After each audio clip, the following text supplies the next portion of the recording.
Today, I'm talking about reclaiming our power. The power of our voice, the power of our whole being. You know, when I first started in Unity, my first minister was a minister by the name of Eric Butterworth. Some of you may have heard of him. Others may be new to it and never heard of Eric Butterworth. He was a huge Unity minister in the 1970s and 60s, 70s, 80s, and into the 90s.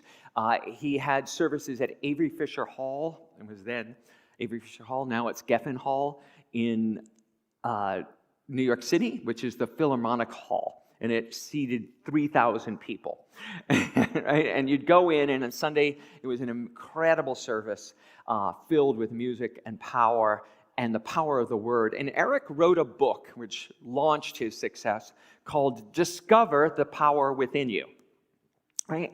And what I've discovered over the last years, too, is we've forgotten that we are innately spiritual, powerful beings. And his whole book was about that, about rekindling our awareness of the innate power of our voice and our choice. I mean, Scripture tells us, right, that we are born and made in the image and the likeness of God. In the image and likeness. And so whatever you're going through is insignificant in regards to who you really are. But we often let the words of other people put us down. We let people say, no, you can't. No, you shouldn't do that. You're too young. You're too old. I find myself telling that to my kids. No, you're too young for that. You're too small for that. And we tell people all the time, they shouldn't. It's going to make a mess. It's going to be difficult. It won't work out like you think it is. And it just wears us down until we forget who we truly are. So let go of the no. Let go of the no. Find a different way.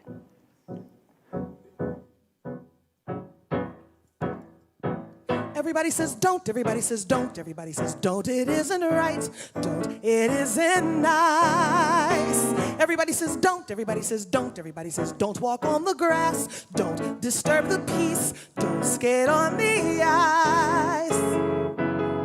Well, I say do. I say walk on the grass it was meant to feel. I say sail, tilt to the windmill, and if you fail, you fail. Everybody says don't, everybody says don't, everybody says don't get out of line. When they say that, then, baby, that's a sign. 9 times out of 10, baby, you're doing just fine. Make just a ripple. Come on, be brave. This time a ripple. Next time a wave. Sometimes you have to start small. Climbing the tiniest wall. Maybe you're going to fall, but it's better than not starting at all. Everybody says no, everybody says stop, everybody says mustn't rock the boat, mustn't touch a thing. Everybody says don't, everybody says wait, everybody says can't fight City Hall, don't upset the cart, can't laugh at the king. Well, I say try. I say laugh at the king till it makes you cry, lose your poise, fall if you have to, but baby, make some noise. Everybody says don't, everybody says can't, everybody says wait around for miracles. That's the way the world is made. I insist on miracles. If you do them, miracles, nothing to them. I say don't be afraid.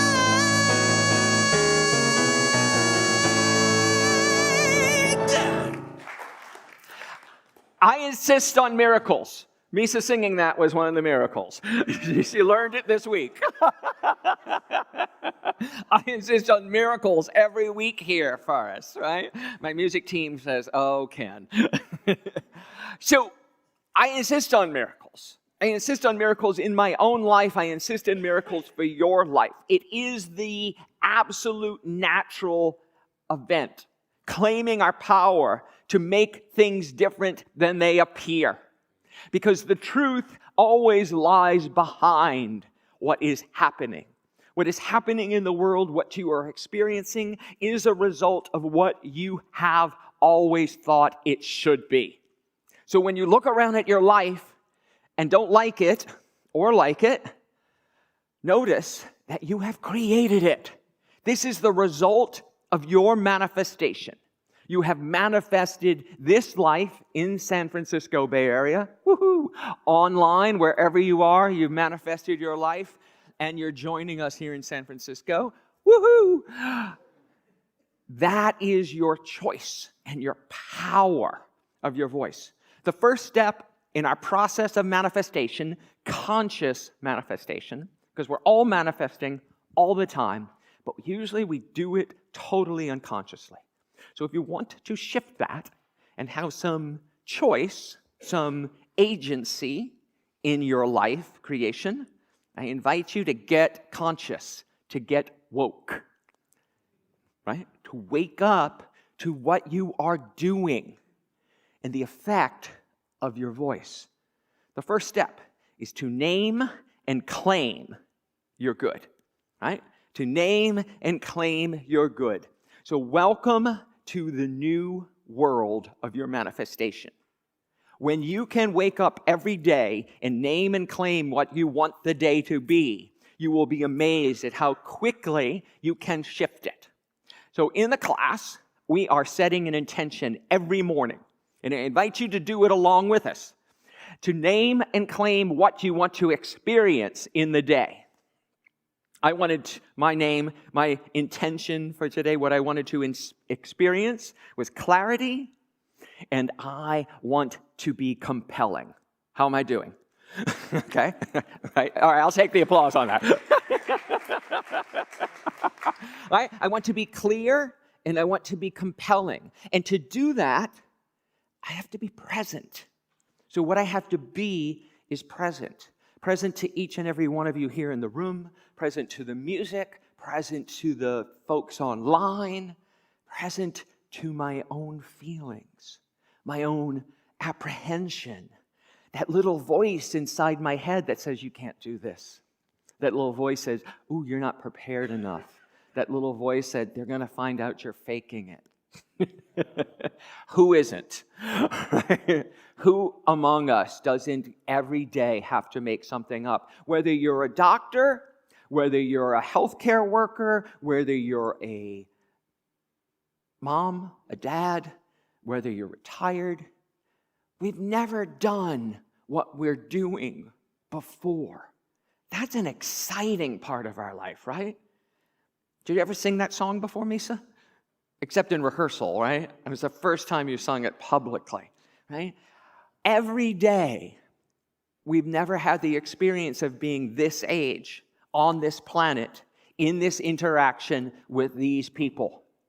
Every day, we are all making it up. So why don't we make it up positive, right? Instead of regressing to that default voice of can't, there's too much pain in the world, I shouldn't take this much because other people need it.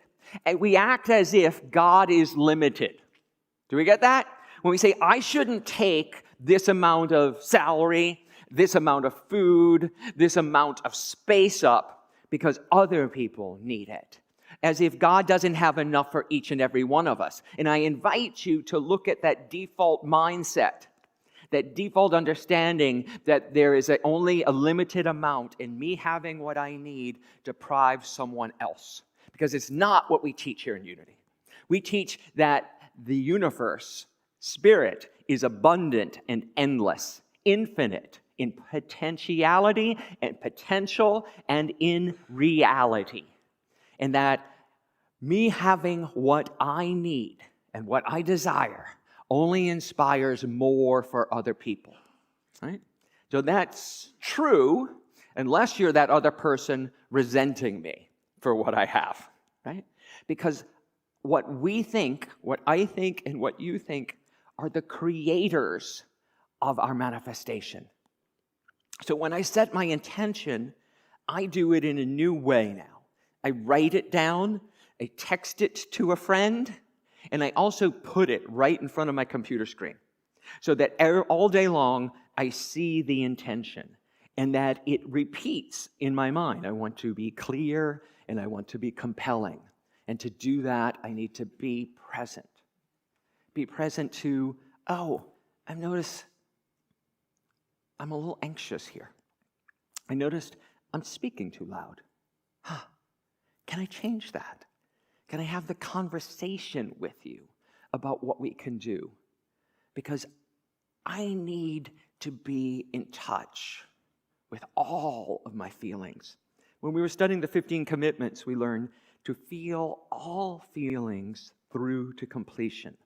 And that's one of the commitments that I always forget. Feel all of my feelings through to completion so that I have access to the wholeness of my being, to each and every step of my power. So step 1, name and claim your good.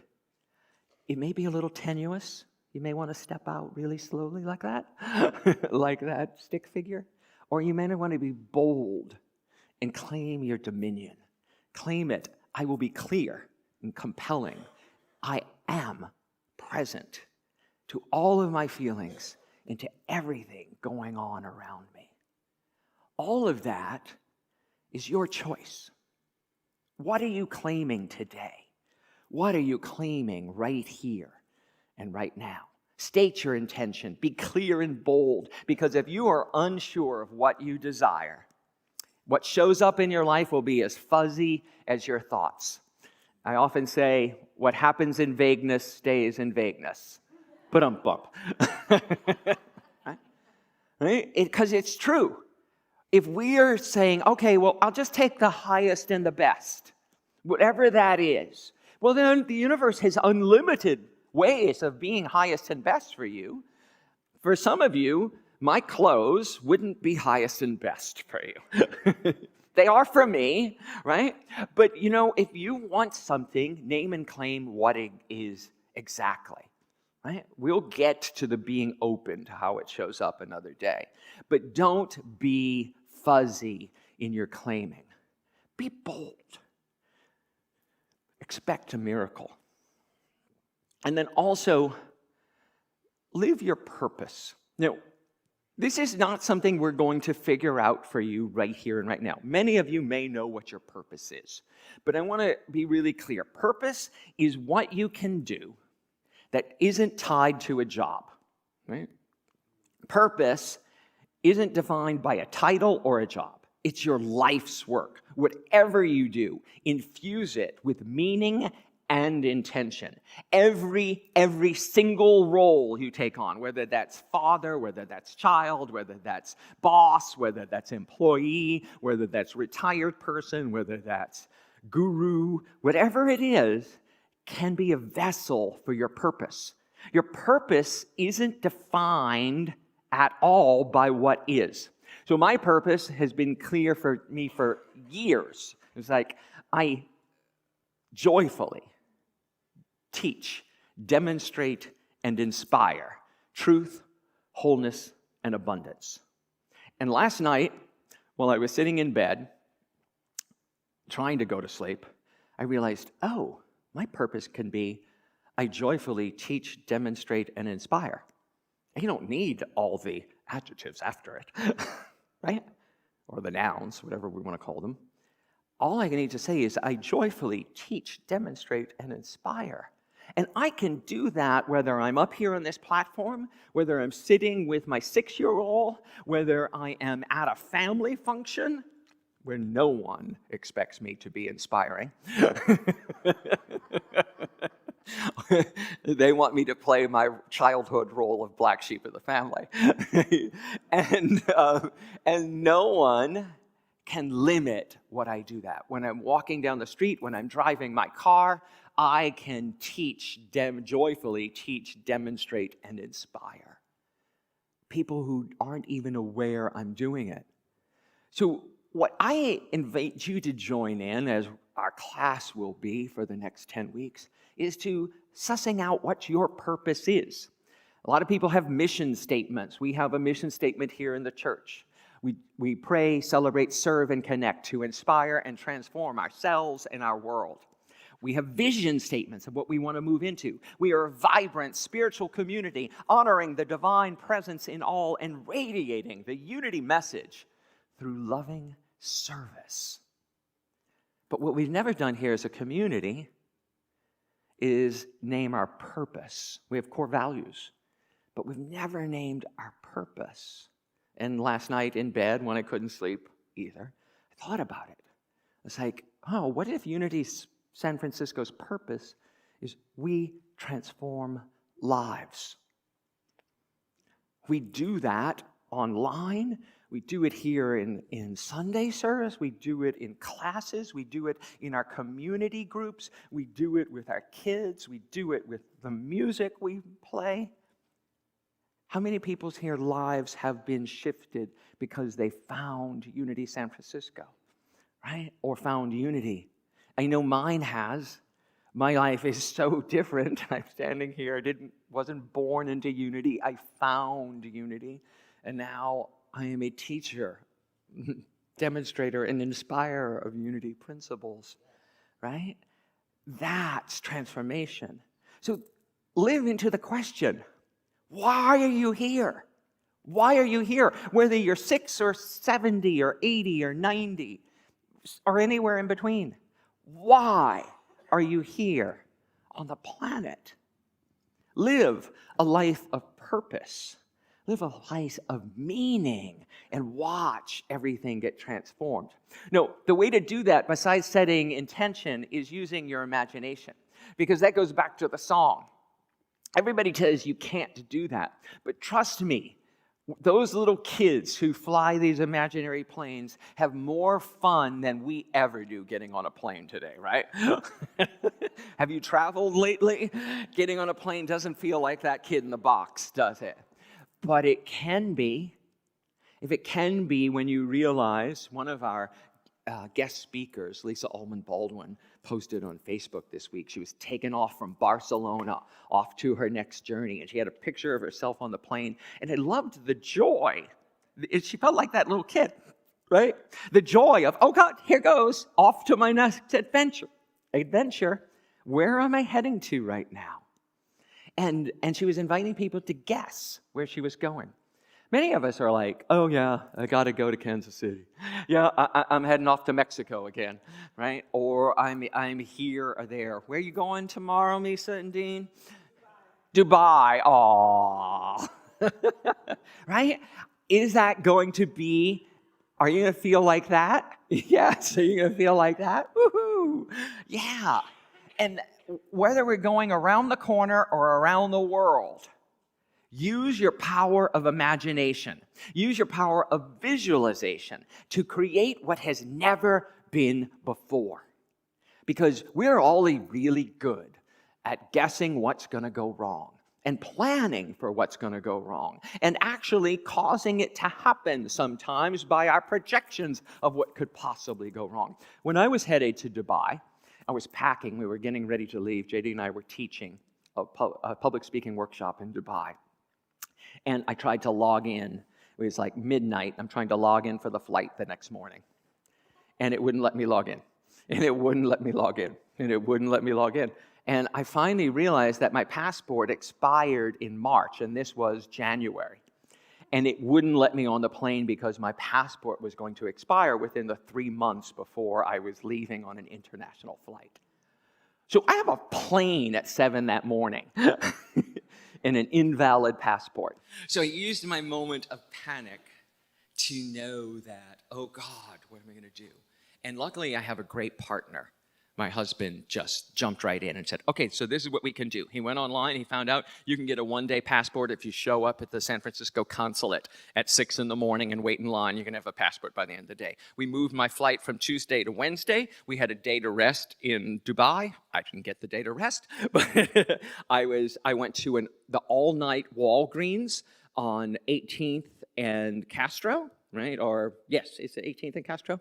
And begged the man behind the counter who had never worked the passport photo thing before to take my passport photo at 2:30 in the morning.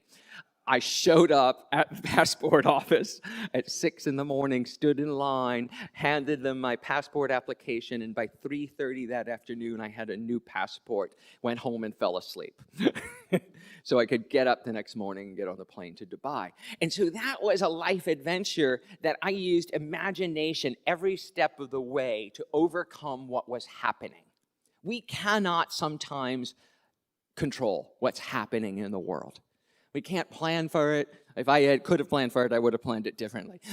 But at that moment, it became a moment of overcoming and using imagination to, I am going to Dubai. Just how? How is it going to happen? And we shifted everything. So what is it in your life that's happening to you right now? That's the occurrence that you think is so against you. How can you change that to be for you? How can you take what is and imagine what could be? True success lies in our unique and unfettered access to the power of imagination. Are you still creating vision boards? Are you dreaming of what your life could be? Or are you settled and resigned to what it is? This next 4 weeks, we're going to go through all these steps of manifestation and use everything we can to create lives that are worthy of our true nature. You are a magnificent expression of the divine. You are made in the image and the likeness of God, and your playing small does not serve you, and it certainly doesn't serve the world. So who have you come here to be? Step up into it right here and right now. Step up to that calling. Set your intention and live into these steps. Now, these steps are listed chronologically, but they're all happening at the same time. So I want to review them with you. Today we went deep into name and claim your good, using your imagination, using your purpose, using the power of your voice. But you also have to shift your consciousness. And we've been talking about that. You are not a miserable sinner. You are not born in sin. You are magnificent, glorious, whole, perfect. Because that's how Spirit sees you. And that's how, when you wake up, you'll see you too. You are the miracle. So we have to shift the consciousness from happening to us to happening for us. You have to take concrete steps to your good. You have to share your journey, because it does no good to do this in isolation. We all need community. And you have to be open to how it will show up. Because when it shows up different than you imagined, it's probably a sign it's from Spirit, not from your ego. We can only imagine the things we've already known. When we tune into Spirit and we allow Spirit to show us something else, our minds get blown. That's when we say, oh my God, I could have never envisioned it that way. But it's perfect. What a gift.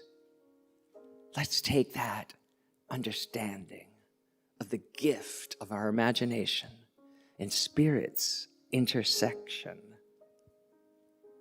to our time of meditation.